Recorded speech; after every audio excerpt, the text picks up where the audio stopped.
everybody, and welcome to our second installment of Talkin Lakers. My name is Joe Susie, and I'll be your MC. Our format will remain the same as it was last week. Mark will come on, and he will do the week in review for Laker athletics. That will be followed by an interview with our head hockey coach, Damon Whitten. And we finish the show speaking with Laker student-athlete, Artyom Borshyov. And now a word from our sponsor. Philosophy exposes you to the greatest thinkers who have ever lived from all sorts of different cultures, all different time periods, facing circumstances different than the ones we're facing, but also very similar. It allows you to find your place amidst that conversation with the greatest thinkers and with each other as we're all exploring these ideas together. And finally, and I think most importantly, it allows you to live comfortably amongst people who hold different views from your own. That's why I would recommend philosophy.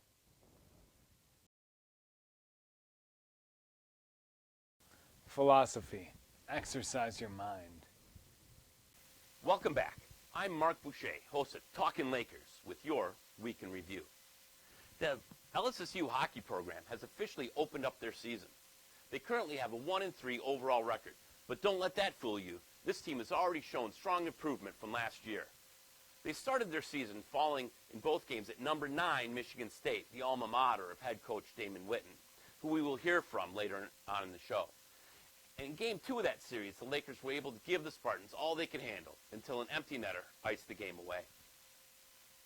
Freshman John Harrington was recognized as the CCHA Rookie of the Week after notching the first goal of his career down in East Lansing. The Lakers then returned home for Great Lakes State weekend, where we witnessed the LSSU pick up the first win of the season with a dominant 5-1 showing against Alaska Anchorage with 5 different goal scorers. The Lakers fell by a slim margin of 3-2 the following day, but the energy inside Taffy Abel was contagious. Carter Batchelder and Ross Rollison each scored the first goals of their career against Alaska Anchorage, and Connor Milburn is currently riding a 3-game goal streak, which already matches his season total of goals from a year ago. In volleyball, the team has just recently competed at the 2023 Midwest Region Crossover Tournament, where they went 2-1, and Mariana Velasquez went off for over 60 kills on the weekend, resulting in her being named to the all-tournament team, as well as the GLIAC Offensive Player of the Week. The volleyball team is currently sitting at 3-6 in conference play after completing a season sweep of Wayne State the weekend prior. The men's and women's golf teams competed at the Lawrence Tech Blue Devil Classic and the Davenport Panther Invitational over the past 2 weeks to round out their fall season. At the Blue Devil Classic, true freshman Kira Cotter was able to medal for the first time in her career, placing second overall on the individual leaderboard with a 3-round total of 247 strokes. Upcoming, the Laker volleyball team is set to return to GLIAC play this weekend with a 3-game road trip. They will face Grand Valley State in the Battle of Lakers on Friday. Then they travel to Kenosha, Wisconsin to face the Parkside Rangers on Saturday, and then they will they will travel to Ferris and take on Ferris State Bulldogs on Monday. The hockey team is preparing for an exhibition against Simon Fraser on Saturday. The Lakers will be hoping to use this opportunity as one final tune-up before traveling to upstate New York for a pair of non-conference games against Clarkson and St. Louis prior to opening up conference play against Bemidji State in the Taffy Abel Arena on Friday, November 3rd. The LSSU men's and women's cross-country teams are preparing to return to Michigan Tech this weekend for the GLIAC Championship meet. And finally, we would like to welcome Tori Lindley to the Laker family as LSSU's new athletic director starting November 1st. And we'll be right back with an interview with hockey head coach Damon Whitten. Kinesiology, we're here to pump you up!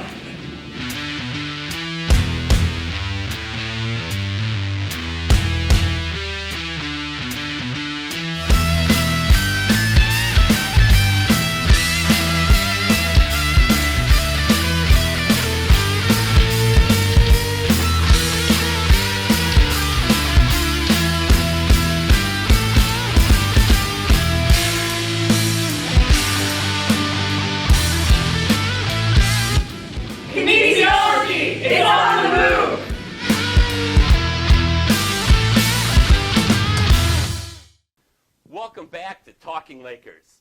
This week, we have hockey coach Damon Whitten. So, Damon, welcome to Talking Lakers. This is our second week of the show, and we've been talking about this for quite a while now, and I'm kind of excited about having you on the show. I'm excited to be here. I know, like I said, it's been a couple of years, really, that we've talked about doing the show, and it's good to get it launched and to get going here, and what a great way to showcase Laker athletics. So we appreciate what you guys are doing, and happy to be a part of it. Right on. High expectations. Let's see if we can live up to it. All right. So, Coach, we want to know, what are some of the things that you're excited about this year's team, and what are you looking forward to this season? Well, I think there's a lot. One thing that we've talked a little bit about on some of our media, and certainly internally as a coaching staff with the players, is our locker room. Culture is always, big on any team. But I think in the hockey world, with the length of our season, the amount of time we're together, practicing, playing, traveling, having the right people in the locker room is critically important. So we've got a great locker room, a strong group of leaders that are doing a good job shaping that. So that's one of the things we're really excited about. I can tell you early on, about a month, maybe even more, as we just started, we're very limited early on by the NCAA how much we can practice, how much we can play. But there were some really early moments the first couple of weeks where we kind of looked at each other as a coaching staff as we exited the ice for practice, and like, hey, we got a chance to be pretty good with this team and this group. So yeah, it's the locker room, it's the talent, the hockey IQ in the group. So a lot of things that we're really excited about. Right on. Home season started this last weekend. Friday was fantastic. You guys looked really good. Okay, that was a fun game to be at. Saturday was a little bit of a letdown on the fan side. Can you just talk about what happened this last weekend? Sure. Break it down a little bit. Yeah, absolutely. I mean, first of all, it's Great Lakes State weekend, so it's an awesome weekend just with everything going on. We've got some great time with Doug Whitten, Mark Vermette, and Anthony Palumbo, Cord Cernich also joined them in our locker room. So our players got to hear a little bit about their time here. The national championship, some of those guys were part of their NHL careers in Mark and Doug's case. So that was awesome. That was inspirational, and just a fun weekend to be part of. Dr. Saluja's presentation at the awards was awesome. So a great weekend, away from the rink as well. But then on the ice, as you kind of brought up, Friday night, just what we talked about. What are we excited about? We saw a lot of that. The skill level, the pace we play with. We scored some of the nicest goals, over the last handful of years in that game, and love that part about it. So yeah, Friday night played well. We got contributions throughout the lineup. We went into the weekend as a coaching staff talking about how we want to get a handful more players in the lineup that maybe haven't played or only played one game. But we left Friday night saying, like, who are you going to take out after guys played that way? So nearly everybody played, what we'll kind of say an A game or an up game in a strong game. So that makes it hard to change some guys. So Ethan Langener made some key saves. We saw some great goals. Carter Batchell, the freshman, I think, had a goal and assist. Brian Huggins, I think, an assist or two assists that night. So a lot of good contributions throughout. Got a nice power play goal from Jared Westcott, assisted by Dawson Tritt and Schweitz. So just a strong performance on Friday night, a great offensive output. Led to some separation, got to put William Hackinson in net as well to get him his first Division I experience as well. And then Saturday, I think when you look at it, in hindsight, it's always nice to have as a coach, but you don't get it live. I wish we would have made more of those changes, and not because necessarily guys played down, but I think we were very deep in the locker room. We talk all the time that we have 30 guys who can play this year. We only put, I think, 2 different guys in on Saturday night, and I thought that hurts a little bit. I think some more guys would have led to some more competition, some more desperation, because I thought Anchorage played with a little bit more desperation than we did on Saturday night. We kind of saw that. I think on the other side of it, when you take some of the emotions out, live in the game from the bench, we'll spend Saturday night, I think a lot of people think our job's done. I go home Saturday night and watch the game back, or at least a couple periods, and then finish that Sunday to break it down, to rate everybody out. And we talked to the team yesterday about it. There was momentum. We gave up the first goal. All of a sudden, we actually took a bad penalty 200 feet from our own net to put us 4-on-4, and we took one right off of it. But 4-on-4, we scored 2 goals. Right after that, I think about a minute or so after they scored, we score our first goal. With another minute or so, we score our second goal. So we've got all the momentum, all the energy, the building's back into it, the fans are going nuts, and then we take a bad penalty, give up a goal on that, and so we've lost that momentum away. So I didn't think as a young team we handled the momentum of that game well. We were in a great spot with probably 7 or 8 minutes left, maybe even 6 minutes left of the first period, where we had the energy, we had the fans into it, and then we take a stupid penalty that leads to a goal, and that shift of momentum back. So, and then I thought we had a good push late, but yeah, our desperation level. And that's hard, with a young group. It's hard to win college hockey games. It's hard to win any sporting event, any game. And then we felt pretty good. 5-1, we're feeling pretty good about our game with a young team. They're desperate, they're harder, and I thought they showed that on Saturday night. One thing you mentioned is the early goals. I don't want to bring up anything too sore, but it seems to me like the last couple of years, that early goal, we're not scoring first. And is there anything that you're able to do about that, or what do you do in order to make it so that we're the ones that start out with the momentum? Sure. Yeah. I mean, I think Artie will be able to talk about it a little bit too if you guys broach the subject. But one thing we have, the way we rate our game, we have a process how we rate our game, and one of those things is winning the first 10 minutes of the game. It's not necessarily scoring a goal. I mean, that's kind of a bonus, and that's great. But it's outchancing the other team. It's being more ready to play with some physical play and finishing hits, things like that. So, but yeah, scoring first is a big thing to do. When that team that scores first, the percentage of winning that game is very high. We do a small area game, at least one, probably every practice. And the team who doesn't score first, they'll get a little punishment, a skate, push-ups, whatever it is that day. And so, we have a daily emphasis on scoring first, and that's something that we really try to stress. But yeah, we haven't scored first yet in the game this year. And then you're chasing the game, and that makes it really challenging here. So starting better or making sure we're ready to get that first goal would go a long way for success. Maybe you just need one more motivational speaker in that locker room right before the game. That's what I'm thinking. The world's loudest librarian is what you're thinking? Maybe. I'm just saying sometimes we have to explore all options. So we're open to it. Okay. All right. So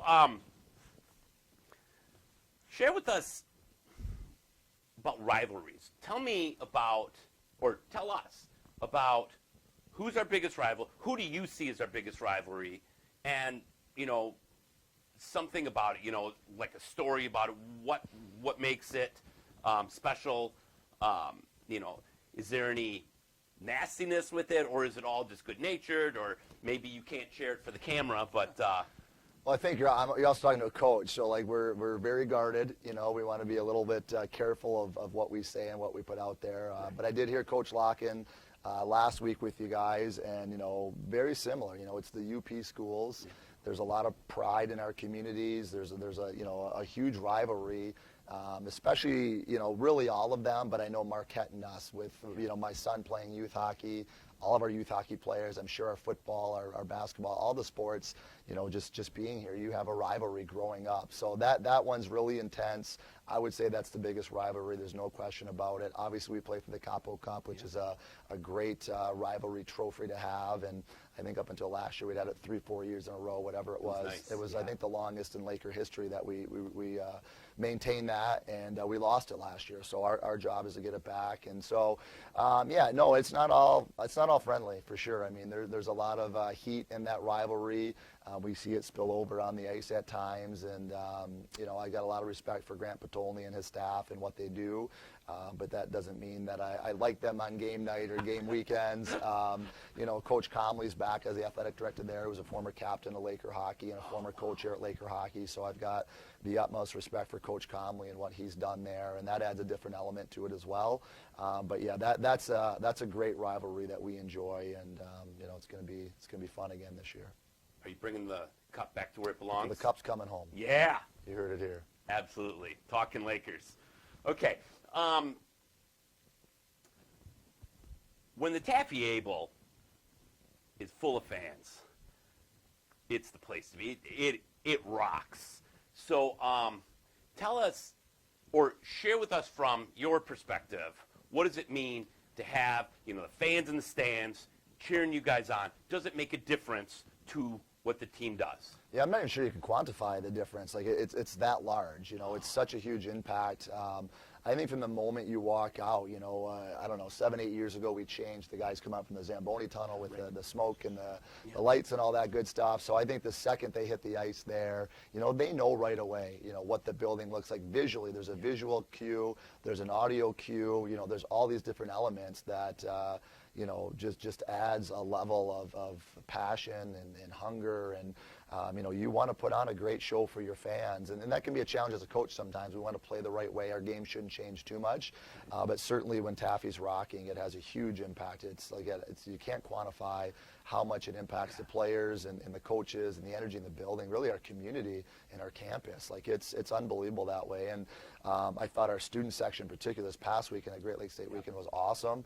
I appreciate their support. And, and we understand that we've got a job to do. We've got to support others around this campus as well and, get to their events and support them. And we appreciate the way people support our program.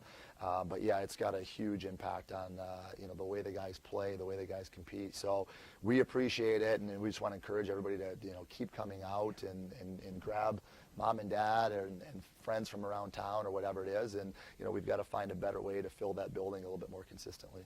That's our challenge to you. Let's all show up, rock the house, and be more fun for everybody. All right. Go Lakers. Can you tell us about, in fact, speaking about filling up the stadium, you've got a game coming up this Saturday night against a team that I'm totally unfamiliar with. Would you be able to share with us, about that team and then maybe a couple series out from there to help us understand why we should be out supporting you guys? Yeah, absolutely. Simon Fraser, like I said, this weekend, they're a Canadian university team. I think they're trying to explore, I don't want to speak wrongly on their institution, but I think from the hockey side at least, they have interest in joining NCAA hockey. So they played Boston College, they played Michigan. They'll continue to play a very heavy NCAA schedule this year. They're in a great spot on the mainland of British Columbia there, which is a huge recruiting ground for all of college hockey in the NCAA. So yeah, they're going to fly in tomorrow night. They play Adrian. They were supposed to play Michigan originally this weekend and then us, but Michigan had a conflict, so they played Michigan already. They'll play Adrian on Friday night, then bus up, play us Saturday. It's an exhibition game by NCAA rules, so we can dress extra players. We're not limited to what we can dress. Cool. So it will be, I think, an opportunity for us to get a couple. I think we've got 2 players who have not played a game yet, 3 players maybe, and a chance for us to look at trying to get some different combinations in, some different minutes in for some different guys. So we'll handle a little bit differently than a traditional game, but it's still a game we want to win and play well and get some special teams in order and clean up some areas. So that'll be exciting. And I think after that, it's October's almost over. We only have 3 more home series after that, 2 in November, with Bemidji State coming in for a 2-game series, a CCHA series. That's the start of our CCHA season. That's an old NAIA rival. We've met them in national championships over the years, so that's a fun rivalry as well. I'm assuming we won? We've each won a couple. So we've got 2 NAIA championships, and they've got a couple as well. They're a very storied program, just like us. Not so much on the NCAA side, but the NAIA side, the early days of the program. And then we've got Bowling Green coming in, always an old, long-time CCHA rival, and they're the end of November. And then the second week of December, Minnesota State comes in, and that'll be the end of our first half of the CCHA.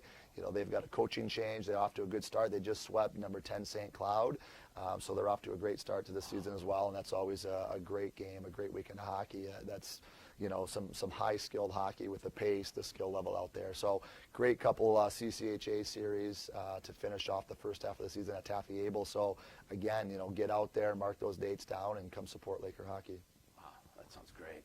I know I'll see you on Saturday. I'm expecting, learning about some of the new guys that I haven't seen, and I want to see a win. Okay, so I'm hoping that you're able to actually deliver on that. Now, I challenged you last Friday, and you told me the guys were going to come out strong, play hard, and show me a good game. You followed through on that promise. So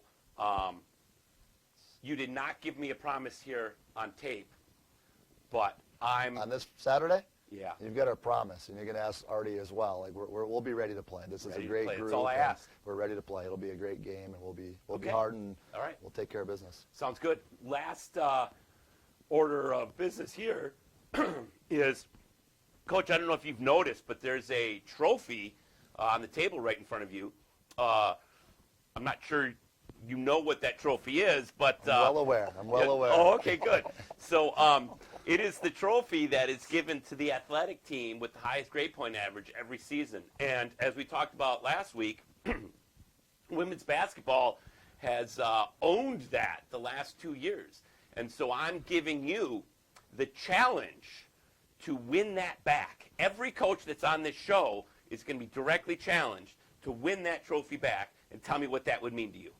Yeah, it'd be huge, and we accept the challenge. I was a little bit disappointed in the team last year. I think we ended up with like a 3.32 team GPA. Not bad. That's pretty good. Not bad. I think, we've got probably 6 to 8 guys that speak English as a second language. Yeah, right. So that's a little bit of a challenge. They do a great job, but it's a little extra work for those guys coming over. And, we have a delayed enrollment in hockey. That's a little bit unique as well. And Joe probably knows that a lot of our guys don't go to school for 2 or 3 years. Hockey's so different in the recruiting process. Our guys graduate high school. Most of them or all of them go play junior hockey for 2 or 3 years. A lot of them don't do any schooling in that time. Some of them will take a couple classes. So our young guys have been out of the school routine for a little bit. So I don't want to make excuses. So we're accepting the challenge. I think 4 or 5 years ago we had like a 3.42 team GPA, and we just missed, I think, the track and cross country. So we'll let the guys know we've been challenged, and we'll respond accordingly. All right, fantastic. Well, thanks for being here. We'll see you at the rink on Saturday, and we'll be back after these messages with more Talkin Lakers. Thanks, Coach. Thank you. Go Blue, Coach. Go Lakers.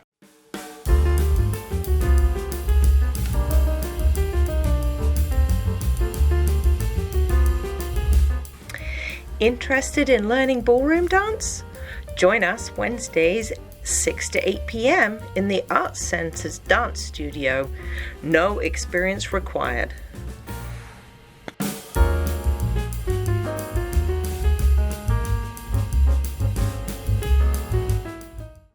Welcome back to Talkin Lakers. This is the segment where we talk with a Laker student athlete, and we are happy that this week we have Borshyov, and Arty is the captain, or one of the captains of the Laker hockey team, and Arty's got a heck of a story, and welcome, Arty. Thank you for having me. Right on. So Arty, you're from Belarus, is that right? Yes, that's correct. That's kind of a long way from here. Hey, It is. You got to catch a couple flights to get here. So you can't really get here by train, can you? No. No. Okay. So, would you be able to share, some of the story of how you got from Belarus to Sault Ste. Marie and Lake State? Well, yeah, of course. It was a bumpy road, let's say that. So I left my home when I was 16. My parents let me go play AAA hockey in Massachusetts for Springfield Picks. I spent a year there.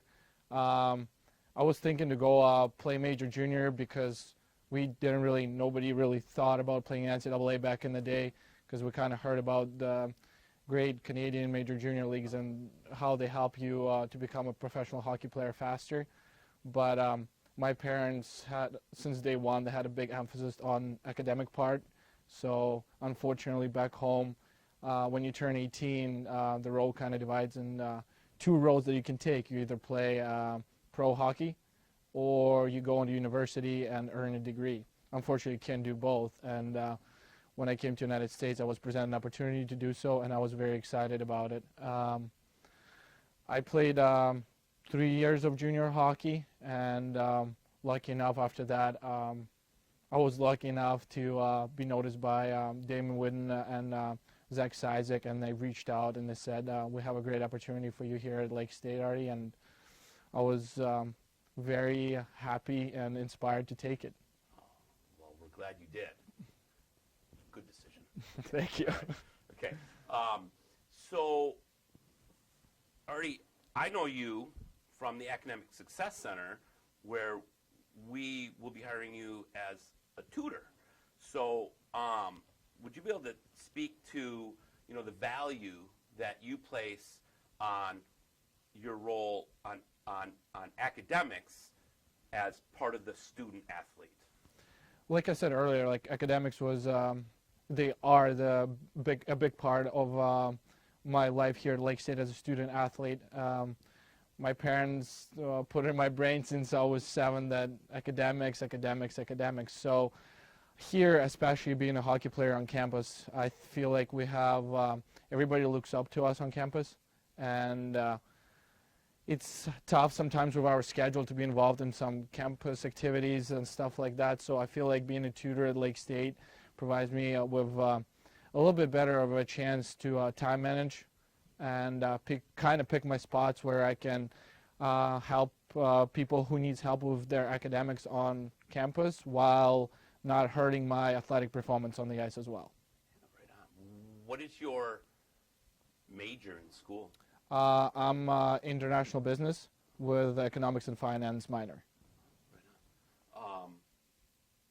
So we know that you are a scholar athlete, and you are, as we mentioned earlier, you are one of the team captains.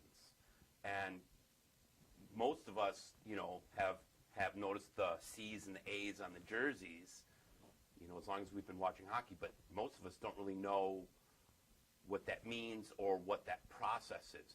Can you share with us how one becomes a team captain, and then what does it mean in order to be a team captain? Well, I think it's a very hard question to answer to start with, because I think being a captain, you need to have a sort of qualities to lead your teammates, to have a discipline to do the right thing every day. And there's plenty of guys on our team that do that don't wear a C, and I'm very proud that I have those teammates with me on my side. But I got lucky enough that I've been selected by my teammates, by the coaching staff, to be the captain. And like you mentioned earlier, the C's and the A's, a lot of people see it as like, oh, like, it's a nice thing to have on your jersey, and they come talk to us more than often. But I would say I don't want to call it work, but most of the work is done off the screen. Most of the work is done in the locker room. It's either in the locker room, either we're in the workout room, or we're watching videos, just making sure what can I do for my teammates? How can I be better for them? I think that's the first question that comes to me as being a captain. So is it your role a bit to call someone out if you think they aren't playing up to snuff, or is that not your role? We can put it that way. Okay. Yeah, we'll leave it at that. Okay. All right, good enough. Okay, so one of the wonderful things about Laker athletics is this fantastic tradition we have that's known nationwide, where after a Laker hockey win, the team comes out and they line up and they run down and they all ring the bell. Now, that's really special for us, the fans. Tell us, from someone who's actually rung the bell, what does it mean to you, and what's like going through your head when that's happening? If we're being honest here, there's nothing to compare it to. We're a small school, we're a small town, so it's a big community here that loves us. And after a win, it's the best feeling you can have, that when you get out there, it doesn't matter if it's snowing, it's cold, all those people that came to support you and present that you're the Laker hockey player here, and we appreciate everything you do. So we're very fortunate enough to have that support in this town. So we should keep doing it, is what you're saying? Oh, absolutely. Okay, great. So would you be able to share with us some of your own personal goals? Like, what are you, aiming to do, either, academically or professionally? What are you looking to do, in maybe the short term or long term? Tell us what the future holds for you. Well, obviously the dream is to play in the NHL. But to get there, it's really easy to say, to get to the NHL, but I think the biggest part is to focus on the next step. What is the next step? So, for example, for me, the next step is graduating from Lake State with my international business degree, and having a great year as a senior captain here. So taking that step would be great, and I feel like academically, maybe I have the freshman year. I started to play when the COVID hit, so I'm fortunate enough to have another year to play NCAA hockey, and I've heard some great news here that the MBA program is in development, so I'm really excited to take a look into that. I've heard that it's going to be a great one, so we'll see. I'm sure it'll be great. Let's hope the timing works out. Oh, we'd love to have you for another Hopefully. year. That'd be great. Because I'll tell you, if you go to Northern for your last year, I'm not sure I'm going to invite you back. So Sounds good. okay, all right. Well, hey, thanks so much for being a part of Talkin Lakers, and we will all be out there. We'll see you on nights on Saturday, and have a great week. Okay? Thank you very Thanks, much. Artie. Appreciate it. Thank you. Go Blue. Go Yeah. Blue.